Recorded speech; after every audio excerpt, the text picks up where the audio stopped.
சரவணபவா. ஓம் முருகா சரணம். வெற்றிவேல் முருகனுக்கு ரோகரா. அப்பன் முருகன் எங்கெல்லாம் கோயில் கொண்டுள்ளார் என்பதை பற்றி நாம் பதிவு செய்து வருகிறோம். ஆன்மீக நண்பர்களுக்கும் ஆன்மீக நெஞ்சங்களுக்கும் மற்றும் அடியார்களுக்கும் முருகனையே நினைத்து வாழும் முருக பக்தர்களுக்கும் முருகன் எங்கெல்லாம் கோயில் கொண்டுள்ளார் என்பதை ஒவ்வொரு ஸ்தலமாக நாம் பதிவு செய்து வருகிறோம்.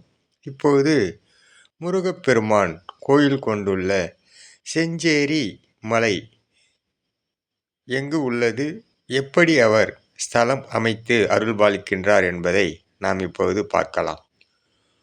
கோவை மாவட்டம் பல்லடத்திலிருந்து உடுமலைப்பேட்டை செல்லும் பாதையில் மேற்கு 18 கிலோமீட்டர் தூரத்தில் செஞ்சேரி மலை அமைந்துள்ளது. முருகக் கடவுளை நினைத்து மனமுருக பிரார்த்திக்கும் போது உதடுகள் உச்சரிக்கின்ற எளிய சொற்களுக்கு கூட மந்திர சக்தி உண்டாகிவிடும் என்பது புராணங்கள் கூறுகின்றன. அதற்கு முதற் காரணமாக இருப்பது அந்த இறைவனின் திருநாமத்தில் நிறைந்திருக்கிற மகிமையும் அருளாளுமையுமே அந்த மந்திரத்துக்கு காரணமாக இருக்கின்றது. தனது பெயரையே மந்திராச்சல மூர்த்தியாக கொண்டுள்ள முருகப்பெருமான் கோயில் கொண்டுள்ள செஞ்சேரி மலைக்கு நாம் சென்று வரலாமா? வாருங்கள், செல்லலாம். கோவை மாவட்டம் பல்லடத்திலிருந்து உடுமலைப்பேட்டை செல்லும் பாதையில் மேற்கு 18 கிலோமீட்டர் தூரத்தில் செஞ்சேரி மலை அமைந்துள்ளது. சூலூரிலிருந்து சுல்தான்பேட்டை வழியாகவும் இந்த மலைக்கு நாம் செல்ல பாதை வசதிகள் உண்டு. தென்சேரிகிரி என்று பழம்பெயர் கொண்ட இத்திருத்தலமானது முருகக் கடவுள் அருள் புரியும் தலங்களில் முக்கியமானதாக இந்த மந்திரகிரி எனவும் இம்மலைக்கு சிறப்பு பெயர் உண்டு. இங்கு கோயில் கொண்டிருக்கிற ஆறுமுகப் பெருமான் மந்திராச்சல வேலாயுத மூர்த்தியாக விளங்குகின்றார். தன்னை நினைப்பரை காப்பாற்றும் மலையாகும் இந்த மந்திரமலை. அதாவது மந்து பிளஸ் திரி பிளஸ் கிரி, மந்திரகிரி என்று பொருள் பெற்றவராவார். மூலவரான இறைவனுக்கு மந்திராச்சலமூர்த்தி என்றும் திருப்பெயர்கள் வழங்கப்படுகின்றன. மலையின் அடிவாரத்தில் மலைப்பாளையம் என்னும் ஊர் உள்ளது. இங்கிருந்து 150 அடி உயரத்தில்தான் இந்த கோயில் அமைப்பெற்றுள்ளது என்பதால் மிக எளிதில் நாம் சென்று தரிசிக்கலாம். அடிவாரத்திற்கு சற்று மேலே சந்தன விநாயகர் காட்சி தருகிறார். தனது தோற்றத்திலேயே உள்ளங்களில் குளிர்ச்சியை உண்டு பண்ணக்கூடிய இவர் சந்தன குளுமையாய் இங்கு மனம் நிறைய வீற்றிருக்கிறார். மனம் கமழ இங்கு அருள்பாலிக்கின்றார். அதிலிருந்து இன்னும் கொஞ்சம் சென்றதும் இடுமனை தரிசிக்கலாம். உச்சி நோக்கி கிழக்கு நோக்கி மந்திரகிரி வேலாயுத சுவாமியின் திருக்கோயில் விளங்குகின்றது. கோவிலின் உள்ளே மூலவர் அழகு திருக்கோலமாய் விளங்குகின்றார். 6 முகத்துடன் வள்ளி தெய்வயானை சமேதராய் காட்சி அளிக்கும் அந்த அருள் பிரசாதத்தை நாம் மனமாற வழிபடலாம். வாருங்கள். இங்கேயுள்ள தனிச்சிறப்பு இவரின் 6 முகங்களையும் ஒரே சேர நாம் காண முடிகிறது ஒன்றாகும். மேலும் மயில் வாகனமானது இடப்பக்கம் தலையை வைத்திருக்கிற காட்சியும் மிகவும் பார்ப்பதற்கு அழகாக இருக்கும்.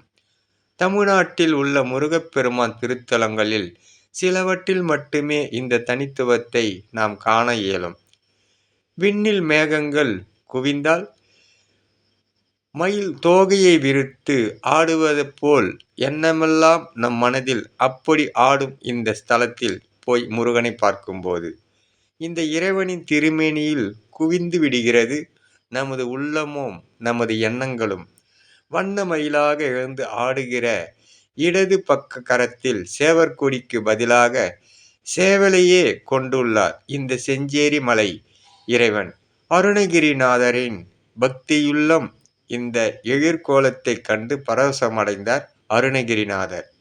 தனது பயணத்தின் போது இங்கு வழிபாட்டை முடித்த பின்னர் மேற்கு திசையில் உள்ள பொன்மலைக்கு சென்றிருக்கிறார் என்று இந்த ஸ்தல புராணத்தில் சொல்லப்படுகிறது. கர்ப்பகிரக முன்வாசல் மண்டபத்தில் இருபுறமும் கல்வெட்டுக்கள் சில உள்ளன. தல விருட்சமாக கருநொச்சி இங்கு தல விருட்சமாக இருக்கின்றது. கர்ப்பகிரகத்தின் வெளியே உள்ளே அர்த்த மண்டபத்தில் கிழக்கு நோக்கி வலதுபுறத்தில் விநாயகரும் பிரம்மநாயகியும் இடதுபுறத்தில் கைலாசநாதரும் காட்சி அளிக்கின்றார்கள். சுற்று வட்டாரத்து மக்கள் எதிர்கால பலன்களை குறித்து துவங்கவிருக்கும் காரியங்களை செவ்வன நிறைவேற்ற வேண்டும் என்பது குறித்தும் இந்த செவ்வேல் கந்தனின் கோயிலில் பூக்கெட்டல் எனப்படும் வழக்கத்தை கொண்டுள்ளார்கள். ஆறுமுகப் பெருமானின் திருக்கரங்களில் வலக்கையில் ஒன்றும் இடக்கையில் ஒன்றும் என பூக்களை வைக்கின்றனர். 5 நிமிடத்துக்குள் வலக்கையில் இருந்து பூ விழுந்தால் எண்ணி வந்த காரியம் ஜெயமாகும் எனவும், இடக்கையில் இருந்து பூ விழுந்தால் அந்த காரியத்தில் ஈடுபட வேண்டாம் என்று எனவும், சில நேரம் கடந்தும் பூ விழவில்லை என்றால் கால தாமதமாகும் எனவும் அர்த்தங்கள் என்று சொல்லப்படுகின்றன. இத்திருக்கோவிலின் வடபக்கத்தில் சைலோதகம் எனப்படும் ஞான தீர்த்தம் சுனை வடிவில் காணப்படுகின்றன. எந்த சூழலிலும் இந்த சுனை வற்றாமல் இருப்பது சிறப்புக்குரிய விஷயமாக சொல்லப்படுகின்றன. அபிஷேகத்திற்கும் பூஜைக்கும் இந்த நீரையே பயன்படுத்துகின்றார்கள்.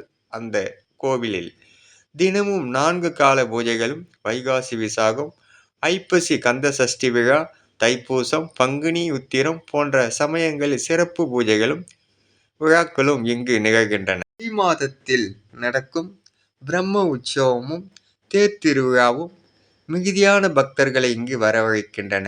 செஞ்சேரி மலைக்கு மேற்கு 1 கிலோமீட்டர் தூரத்தில் விண்டுமலை உள்ளது. இதனை சக்தியின் வடிவமாக்கி கருதி சக்திகிரி என்று அழைக்கின்றனர். திருமால் நின்ற கோலத்தில் இங்கு இந்த மலையின் மீது வீற்று அருள்பாலிக்கின்றார். தேவர்களை காப்பதற்காக சூரபத்மனையும் அவரது தலைவரை கொண்டிருக்கும் அசுரர்களையும் அழிக்க வேண்டி சூழல் உருவானது. இதற்காகவே முருகக் கடவுள் தோன்றினார் என்பது எல்லோருக்கும் தெரிந்த ஒன்று. இந்த முருகனுக்கு துணையாக பரமசிவன் வீரபாகுவை அனுப்பினார். பார்வதியோ சக்தி வேலினை தந்தார். ஒரு கைக்கு சக்தி வேலும் மீதமுள்ள 11 கைகளுக்கு 11 ஆயுதங்களையும் முருகப்பெருமானுக்கு தன் தாயாரால் இந்த விதம் வழங்கப்பட்டது.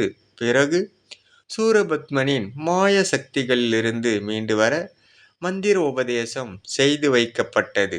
பார்வதி தேவியின் வேண்டுகோளுக்கேற்ப பரமசிவனார் முருகப்பெருமானை நோக்கி, நீ போகிற வழியில் பேரொருள் மலையின் வடிவமாக யாம் உள்ளோம். உன் தாயின் வடிவமான சக்திகிரி அங்கே தென்படும். அந்த கிரியில் சென்று ஒரு தினம் சிவத்தோடு தவம் செய்வாயா? அங்கே வந்து மந்திர உபதேசத்தை உனக்கு செய்தளிக்கிறோம் என கூறினார். அதன்படியே தவத்தை மேற்கொண்ட முருகனின் திருச்செவிகளில் மந்திரத்தை உரைத்த சூரபத்மனுக்கு வெற்றி வர தந்தையார் கட்டளையிடுகிறார். அப்படி அவர் கட்டளையிட்டது இந்த மலையில்தான் என்பது குறிப்பிடத்தக்கது.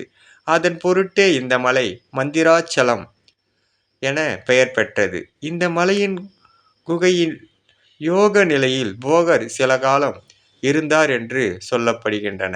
அகத்தியர், வாமதேவர் முதலோனர் ஆசிரமம் அமைத்து அடிவாரத்தில் தங்கியிருந்து பிரம்மனும் தனது பாவம் நீங்க இங்கு நோன்பு மேற்கொண்டார் என்பதும், போர் முடிந்து சூரனை வெற்றி கொண்ட நிலையில் திருப்பரங்குன்றத்தில் தெய்வயானை மணமுடிக்க திரும்பி வரும்பொழுது முருகப்பெருமான் இங்கு தங்கினார் என்பனும் எல்லா தல புராணத்தில் இருந்து நமக்கு கிடைக்கப்பெற்றதை நாம் இங்கு பதிவு செய்துள்ளோம். அதனால் முருகன் எங்கெல்லாம் கோயில் கொண்டுள்ளாரோ அங்கெல்லாம் ஒரு தனி சிறப்பு இருக்கும் என்பதே இப்பதிவின் ஒரு சான்றாகும். அப்பன் முருகனருளால் எல்லோருக்கும் எல்லோ நலமும் பெற்று வளமுடன் நலமுடன் வாழ்வதற்கு பக்தர்களும் அடியார்களும் முருகனையே நினைத்து வாழும் முருக பக்தர்களுக்கும் அன்பார்ந்த நெஞ்சங்களுக்கும் இந்த பதிவினை நாம் சமர்ப்பணம் செய்கின்றோம். வெற்றிவேல் முருகனுக்கு அரோகரா, வீரவேல் முருகனுக்கு அரோகரா, சக்திவேல் முருகனுக்கு அரோகரா. முருகனே முன்னின்றால் முடியாத காரியம் ஏதும் உண்டோ இந்த உலகில்? முருகனே செந்தில் முதவனே மாயேன் மருகனே ஈசன் மகனே ஒரு கை முகத் தம்பியே நின்னுடைய தண்டைக்கால் எப்பொழுது நம்பியே கைதொழுவேன் நான், கைதொழுவேன் நான், கைதொழுவேன் நான். வெற்றிவேல் முருகனுக்கு அரோகரா, அரோகரா, அரோகரா, அரோகரா. முருகனின் மகன் ரவி முருகன்.